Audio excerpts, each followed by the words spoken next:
Hello guys, how you doing? I've got the worst timing in the world because just as I uploaded that Bayern Munich video, UEFA have basically announced the plans for the Champions League and the Europa League, the remainder of the competitions this season, and how they're going to sort them out and how they're going to finish them. So yeah, I thought I'd make a quick video because everybody's going nuts about this. It's a really weird idea that they've come up with, but I actually think it might work. So you'll have to excuse me because I've written down all of the key points on a couple of bits of crappy scrapbook paper, so I'll be looking down and I'll be reading a little bit whilst I read them out to you. So for the Champions League, very interesting what they're planning on doing.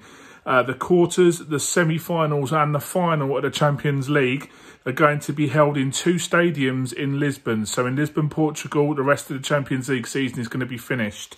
So they're going to be playing the games at the José Alvalade, which is Sporting Lisbon's ground, and the Estadio Sport Lisboa. So I think it's also called the Estadio de Luz, which is Benfica's ground. So the rest of the Champions League season, it's going to be a straight knockout. So what I take from that is that it's going to be one game. So yeah, when the draw's made, it's going to be it's going to be a straight knockout. So whoever wins goes through. There's no second leg. Yes, that's going to be really interesting.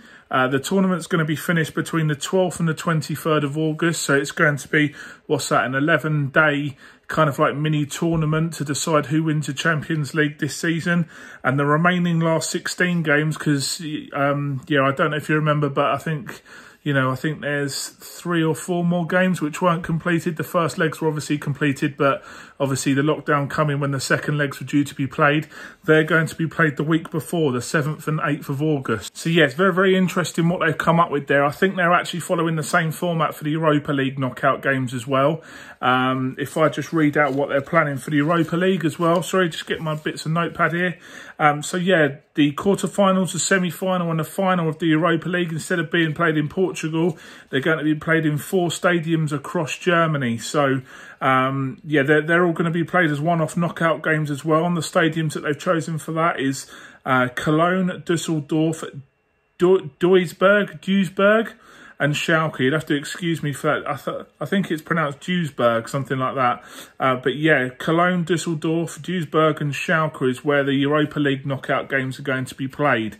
The final's going to be held at Cologne's ground, and this tournament is going to be finished between the 10th and the 21st of August. So yeah, so the final is 2 days before the Champions League final. So yeah, it's very, very interesting what they've come up with there. I don't know if I mentioned where the final for the Champions League game is going to be. It's going to be at the Estadio de Luz, which is Benfica's ground. So yeah, very, very interesting. Obviously, it'll all be played behind closed doors, but the thing that I find very interesting is it will be a straight knockout game. So whoever wins goes straight through. So yeah, there's no away goals. There's nothing like that. It's simply whoever wins on the day will go through. I think it's a fantastic idea, to be honest. Obviously everybody wishes that, we could do the home and away legs and all that sort of thing, but circumstances dictate what they need to do. And I think, in terms of what they could come up with, this is going to be quite an exciting idea, and it's certainly never going to be replicated again, is it? So yeah, let me know what your thoughts are below. But yeah, very, very interesting. I'm quite familiar with the Bundesliga grounds. Obviously Schalke have got a massive ground. Cologne have got a big ground. All of those grounds in Portugal and Germany got renovated and built, didn't they, for the tournaments that they hosted, in 2004 and 2006, I think it was, for the World Cup and Euros, wasn't it? So yeah, let me know what your thoughts are. I'm very, very interested to find out what everyone thinks about it. And yeah, if there's any more news coming out about it, then I'll be sure to let you know. All right.